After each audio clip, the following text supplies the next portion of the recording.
Boa noite, meus amigos e minhas amigas. Estamos aqui para uma pequena live de rotina no meu canal Sociedade e Debate, né? É muito importante que a gente faça esse debate hoje na sociedade sobre os mais diversos temas, mas hoje eu quero dizer que vamos fazer um debate sobre o que, na minha visão, é a maior questão que a sociedade internacional deve direcionar sua atenção. Sim, eu estou falando de uma questão extremamente importante que a gente precisa estar antenado, a gente precisa estar com atenção, que é a questão da geopolítica internacional. A situação está bastante tensa. A situação, além de estar tensa, né, ela está, principalmente após a volta, vamos dizer assim, do presidente Donald Trump ao poder, né, já faz um ano, já vamos para a eleição de meio período, de meio mandato no Congresso americano, né? É imperioso destacar que estamos num período muito tenso. O presidente Donald Trump está atiçando os ânimos, está fazendo o que a gente pode considerar como um assinte perante a sociedade internacional, né? E eu vou botar você, Letícia, peraí.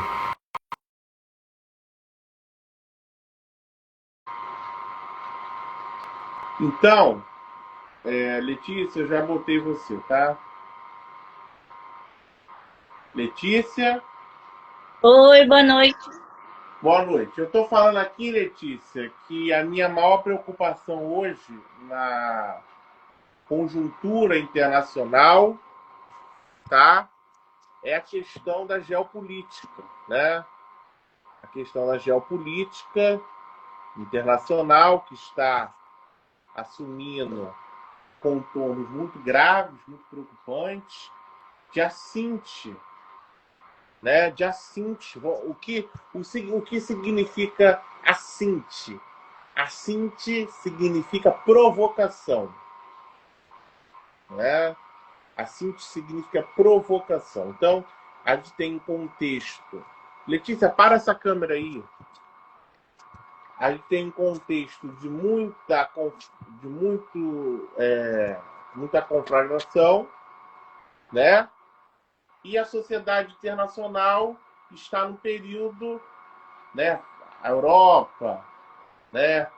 Os países do sul global, enfim, estão num período muito de, vamos dizer assim, encurralados, entre aspas, né? Até porque a gente teve a aprovação do acordo Mercosul-União Europeia, né, aqui no Brasil, do ponto de vista externo. O presidente Lula, ele acerta, né, até porque não só o presidente Lula, foi um acordo que foi costurado, articulado durante mais de 25 anos, né? Essa negociação durou 25 anos, então é um acordo que durou isso tudo. Durou, para você ter ideia, Letícia. Letícia, você tem quantos anos? 31. Eu tenho 29. Então, isso significa que nós éramos crianças quando essas negociações começaram. Crianças. Hoje, o acordo, claro, ainda vai ter que passar pelos legislativos dos países, mas a gente vislumbra que foi aprovado, né? A Ursula von der Leyen foi a presidente do Conselho Europeu, junto com o Lula, veio aqui ao Brasil, Mauro Vieira, teve cerimônia, enfim. A gente sabe dessas formalidades que um acordo dessa envergadura tem que ter. né? Do ponto de vista externo, a gente conseguiu esse acordo. Agora, do ponto de vista interno, tivemos a aprovação da reforma tributária. Tudo isso é eminentemente positivo. Tanto a reforma tributária do ponto de vista interno, tanto a aprovação do acordo Mercosul-União Europeia do ponto de vista externo.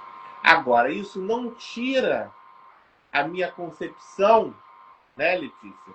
A minha concepção de que nós estamos vivendo um período muito grave do ponto de vista geopolítico na sociedade internacional, mas também é devido às omissões da própria sociedade internacional, né? Se você olhar a história, Letícia, você vai ver que, por exemplo, lá atrás, a Liga das Nações falhou. Um exemplo, né? Vou citar outros, mas é um exemplo muito recorrente, porque quando a Liga das Nações teve a sua derrocada, muitos diziam que foi uma comprovação da derrocada do pensamento liberal, né? Muitos diziam isso. Claro que teve outros períodos que a gente pode dizer que teve derrocadas, outros momentos muito tensos, enfim. Mas, até porque a harmonia de interesses falhou, e a Primeira Guerra Mundial, muitos queriam reduzir muitos políticos que não quiseram reduzir seus poderes, seu poder, né? Enfim, não aderiram, né? Principalmente os mais influentes líderes não entraram na Liga das Nações, enfim, o próprio Estados Unidos saiu, né? Depois, enfim. Me diz, você tem alguma pergunta? Então, no momento não. Pode fazer, mas tem que ser ligado à geopolítica, à sociedade internacional, porque geopolítica é o assunto mais importante desse ano. No momento não tem nenhuma. Tá, então vamos seguir. Eu queria dizer, para continuar falando que a gente sabe que a geopolítica é o fator mais importante desse ano. É a fonte de discussão. Porque a gente sabe, não estou falando necessariamente que os assuntos de origem interna não sejam igualmente importantes de se discutir. Não estou falando isso. Eu estou dizendo que, devido ao contexto de assintes por parte de Donald Trump na sociedade internacional, de provocações, de ataques às instituições, de ataque até mesmo ao federalismo norte-americano, né? A gente vislumbra que é o assunto mais importante pelo caráter e relevância do tema, né? Porque está mexendo com o mundo todo, né? Ele, o presidente Donald Trump, por critérios não muito claros, mostrou um quadro com tarifas, uma política tarifária injusta, e a gente sabe que os estados inferiores, né, vamos dizer assim, as economias mais fracas, quando se sentem ameaçadas, elas usam da política tarifária. É o que está acontecendo com os Estados Unidos. Os Estados Unidos hoje é a maior potência. Oi? Que está interrompendo as coisas, né? Isso, porque os Estados Unidos é a maior potência militar e bélica do mundo. Porém, hoje, quem é a maior potência econômica do mundo é a China, a República Popular da China. Então, os Estados Unidos estão se sentindo... Estados Unidos não, o governo Trump. Oi? Tá fazendo uma evasão, né? Oi?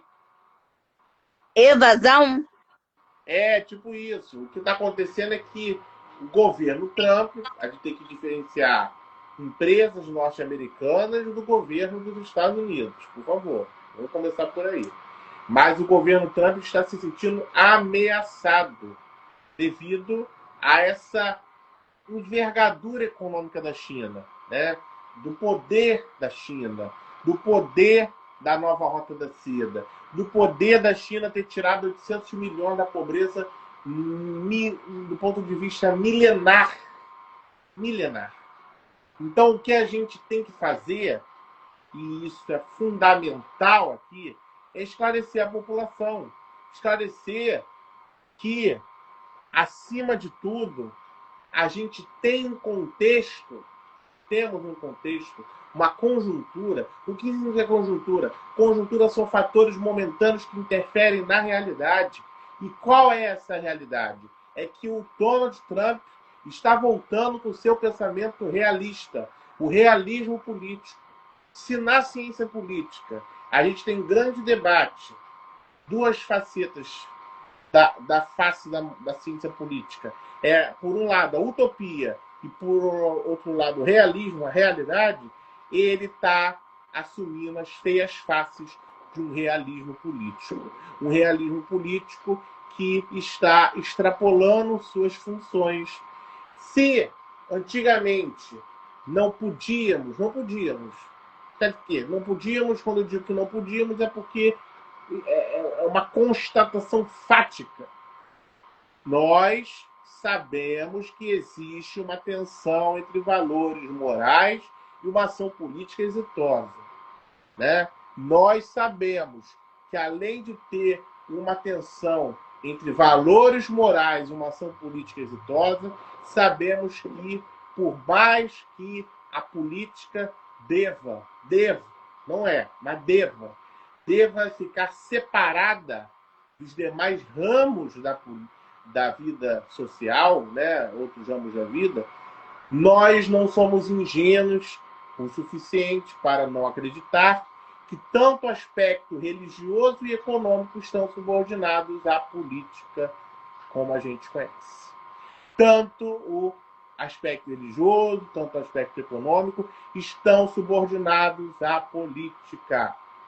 Por mais que tentem dizer que a política deve ser pensada separadamente das demais esferas. Porque são 6 princípios, 6, que devem ser pensados conjuntamente, ou pelo menos de forma acoplada, para que a gente possa entender o realismo hoje, que está assumindo suas feias faces, e que o presidente Donald Trump está fazendo. Então, o que a gente tem que fazer é que, com a volta do realismo político, a volta do realismo político é a nova realidade da sociedade internacional. Se, por um lado, tivemos a derrocada do pensamento liberal, lá com a Liga das Nações lá atrás, às vezes, né, eu digo assim, no contexto entre guerras, Primeira Guerra Mundial, tivemos a Segunda Guerra Mundial e a formação da ONU, das instituições de Bretton Woods. A gente conhece muito bem isso. E também, por outro lado, Letícia, esse acordo Mercosul-União Europeia é um dos objetivos desse acordo, né? Acabou que depois de 25 anos de tramitação, ele finalmente está tendo avanço, é que um dos objetivos desse acordo é reduzir o impacto das restrições advindas das tarifas do governo dos Estados Unidos, do governo Donald Trump. Então, vamos dizer assim, que acabou que esse acordo caiu no momento certo, né? Caiu no momento certo. Quem esperava que Donald Trump ia voltar para o poder e teríamos o acordo Mercosul-União Europeia? Quem esperava? É uma reflexão que é importante fazer aqui. Quem esperava, né? A gente sabe que numa realidade de realismo político que a gente vive, nós não podemos ser ingênuos de forma nenhuma. São forças políticas, são forças econômicas, são forças religiosas, são forças que muitas das vezes se constroem através e tiveram suas construções advindas de guerras, de extermínio, de guerra ao terror. Porém, entretanto, todavia, para quem estudou de estudos estratégicos, é importante salientar que, se por um lado temos os estudos estratégicos que estudam a conduta da guerra, nós temos que diferenciar esse estudo da guerra ao terror, da guerra contra a fome, da guerra contra ao terrorismo, por fim, são A coisas violência. diferentes. Oi? Violência. Violência também temos que diferenciar. Você tocou num ponto muito importante. Uma coisa é segurança pública. Uma coisa são guerras. Isso é fundamentalmente importante dizer isso aqui. Obrigado, Letícia, por sua contribuição. Muito obrigado. Porque uma coisa são os estudos de segurança, outra coisa são os estudos estratégicos. Então, vamos pensar que numa realidade em que a gente vive, de grave confrontação, não mais necessariamente ideológica, como foi no período da Guerra Fria, mas hoje um contexto mais de disputa de mercados, de acesso a novos mercados, é a volta das zonas de influência, vamos dizer assim. Então, de protetorados, de órbitas de interesse de China, Estados Unidos da América. E, gente, não se enganem, sem fazer nenhuma articulação e pensamento ingênuo. Mas a única diferença, preste atenção no que eu vou falar, a única diferença da China para os Estados Unidos é que, historicamente, até no contexto atual, a China não é imperialista, igual os Estados Unidos sempre foi. Né? Eu estava escrevendo um texto muito interessante sobre isso. Neste texto, eu afirmei que a população dos países precisa ser mais audaciosa, ter mais esperteza para lidar com as classes dirigentes. Sabe por quê, Letícia? Porque nós temos por exemplo, o imperialismo. O imperialismo, ele não acabou, entre aspas, ele não acabou por uma virtude moral e ética dos governantes. Ele começou, o que acontece é que o imperialismo, da mesma forma que a escravidão, começaram a ser perigosos para os interesses econômicos e domésticos dos países. O que acontece é que com essa ameaça, né, aos interesses domésticos, aos interesses econômicos dos países, é que eles resolveram dar cabo, ou seja, por fim ao imperialismo e à escravidão. Não foi por virtudes morais, virtudes éticas irrepreensíveis, por caráter ilibado. Não, foi necessidades fundamentalmente econômicas. Necessidades fundamentalmente de proteger interesses domésticos dos países aos quais foram os maiores responsáveis pelo imperialismo e pela escravidão.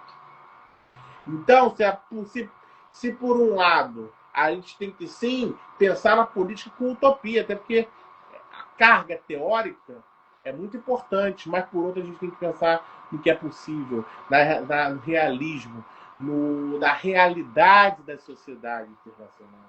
Que, segundo o realismo, os líderes são naturalmente egoístas, são naturalmente arrogantes, prepotentes, querem poder e querem usurpar o poder um do outro, interferir politicamente nos países, sobretudo em tempos eleitorais, para botar governos alinhados aos seus interesses ou próximos disso.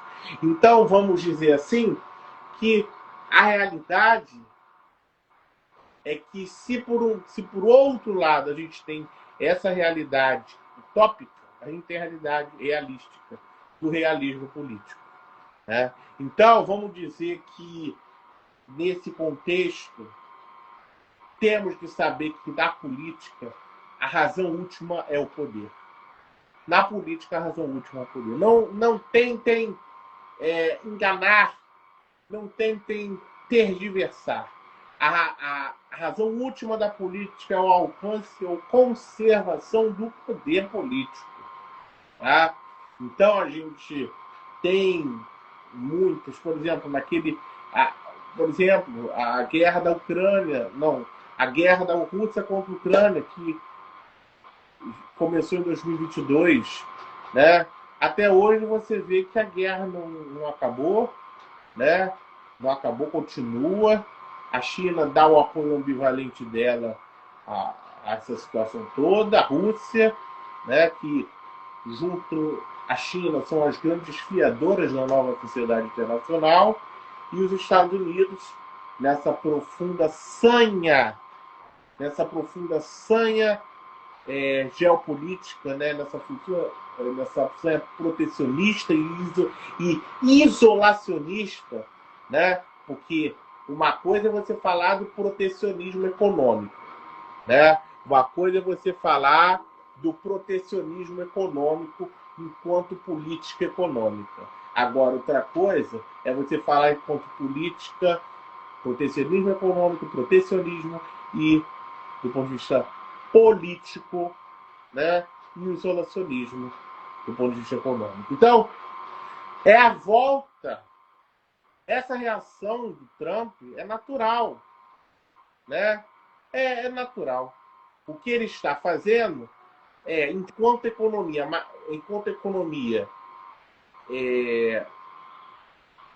diante de uma ameaça de um poder econômico maior que é a da China e, consequentemente, seus desdobramentos perante o mundo, com a volta de protetorados, com a volta de zonas de influência, ele está se sentindo ameaçado. Ele está usando da tarifa como coerção geopolítica. É a volta do uso de política tarifária como coerção geopolítica. Aí que eu vou chegar com você e que tudo que eu falei aqui vai ficar gravado, essa live de rotina. Vocês podem reassistir, podem à vontade. Mas o que eu quero dizer para vocês é o seguinte: será o nosso país, o Brasil, que tem um corpo diplomático forte, um Itamaraty de linha, de primeira linha, né? Será que o nosso país não um dia, quando se tornar desenvolvido, não teria que usar a mesma política tarifária? Até a China usa tarifa contra o Brasil, o mercado bovino. Se a gente descumprir um certo teto, são 55% de taxa sobre o mercado bovino. Então, será que o Brasil, eu sei que não é a cultura do Brasil usar a política tarifária de forma contundente, até porque a gente só usa a taxa da blusinha e não que a taxa das blusinhas, mas também não é algo muito... O Brasil não usa muito com a intenção de coerção geopolítica, né? Mas será que o Brasil não vai continuar com essa realidade, pensando pequeno, né? O acordo do Mercosul e União Europeia ele é fantástico, mas a gente, por um lado, tem que dar resposta a essa população. Ainda temos graves divergências de segurança junto aos Estados Unidos. Não só o Brasil, mas toda a América Latina, todo o sul global. Tivemos a invasão da Venezuela, o sequestro de Nicolás Maduro, que escancarou, né? Tornou latente, né? Essa coisa do Brasil, né? De não de se tornar refratário, vamos dizer assim. O Brasil, ele, enfim, o que acontece com o nosso país é que essa situação da Venezuela, ela ameaça todos nós. Todos nós. Por mais que o Maduro esteja errado, o direito internacional, que não vigora nas relações internacionais, você sabe disso, por mais que uns digam, outros digam que, lembrando daquilo que eu falei, a ciência política tem duas facetas, a utopia e o realismo, a realidade. Uma coisa é utopia, outra coisa é a realidade, factual. Então, o realismo, né? Será que o Brasil está nesse eterno debate entre utopia e realismo, adotando as condutas certas? Será que estamos perante uma nação que é belicamente, militarmente superior a nós, que é os Estados Unidos? Então tem muita coisa acontecendo Né? Alguns dizem que a gente já está na Terceira Guerra Mundial. Já estamos. Outros não. Como toda ciência social tem seus correntes. Mas é preciso a gente pensar que os tempos são duros, os tempos são pesados, tanto do ponto de vista de protecionismo, tanto do ponto de vista isolacionista. O mundo inteiro está sob atenção. E eu quero dizer para todos os telespectadores do canal Sociedade de Debate que estão assistindo essa pequena live de rotina, Letícia, todos estão assistindo. O mundo, desde o fracasso do pensamento liberal da Liga das Nações, o mundo desde o término da Segunda Guerra Mundial, desde a derrocada do nazismo e do fascismo de Hitler e Mussolini, nosso mundo, ele precisa entender que estamos na nova ordem mundial. A nova ordem mundial que está tendo a ascensão, né, histórica, milenar, da China, da Rússia, que é um povo guerreiro, né? Sabe disso para quem conhece a história da Rússia, né? É um país enorme, uma federação russa enorme.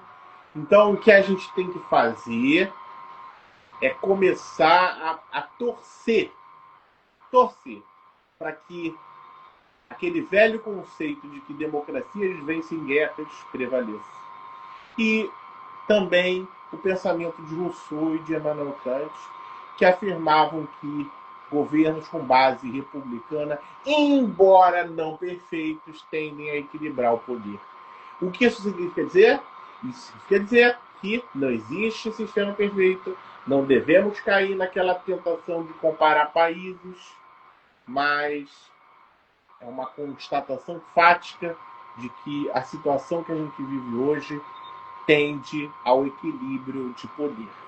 E, tendendo ao equilíbrio de poder, a gente possa alcançar, enfim, a estabilidade, a paz mundial e a vida normal. É claro que seria muito ingênuo da minha parte dizer que existe, até porque no período histórico a gente já teve até mesmo uma coisa chamada paz armada, né?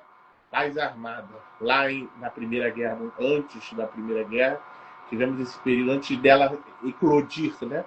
Mas é preciso a gente ter cuidado, ter cautela, porque o mundo ele carece de uma nova configuração, de uma reforma do Conselho de Segurança da ONU, de uma reforma das instituições multilaterais.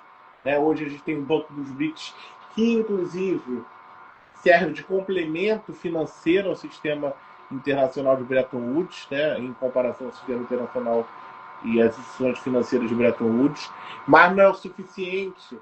A população está demandando novas coisas, um novo poder, uma nova configuração planetária está nascendo, nessa transição que não é só geopolítica, apesar de ser o tema principal, né?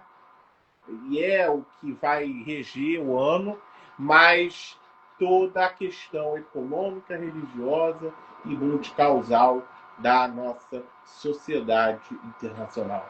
Então, meus amigos, é muito importante que todos estejam atentos a essa realidade, estudando, lendo os mais diversos conteúdos, jamais deixando de estudar, porque o estudo é o que vai nos propiciar, e claro, com um olhar atento ao noticiário, aos costumes das relações internacionais, à realidade factual, ao conhecimento, à utopia, ao realismo político, tudo é importante. Não tem uma coisa que é menos ou mais importante. Se a gente chegar no contexto atual que a gente vive, a gente vai notar que não existe coisa menos ou mais importante. Todos confluem, tem convergência para o entendimento geral. Não existe coisa menos ou mais importante. É preciso a gente saber de tudo um pouco. de geografia, de geopolítica, de geografia política, de geopolítica, de política internacional, de economia política internacional, de tudo. Então, eu quero agradecer e, Letícia, pode fazer perguntas aí. Quem quiser fazer. Então, deixa para uma próxima que eu tenho que me preparar. Falo. Tô falando que eu tenho que me preparar para poder fazer perguntas. Pode fazer, filho. Oi? Nada em mente. Não tenho nada em mente agora, mas numa próxima oportunidade eu Não, faço. Letícia. Eu falei aqui aberto, tu não entendeu nada. Fala aí alguma coisa que eu... uma pergunta ligada ao que eu falei, simples. O que você lembra que eu falei? Fala aí. Então, no momento, eu tenho que estudar melhor, Tá bom. Então, tá? quero agradecer a presença de todos que estiveram aqui acompanhando a live de rotina sobre geopolítica e vou encerrar. Que Deus abençoe a todos, tá bom? Obrigado. Nada, tchau. Tchau, tchau.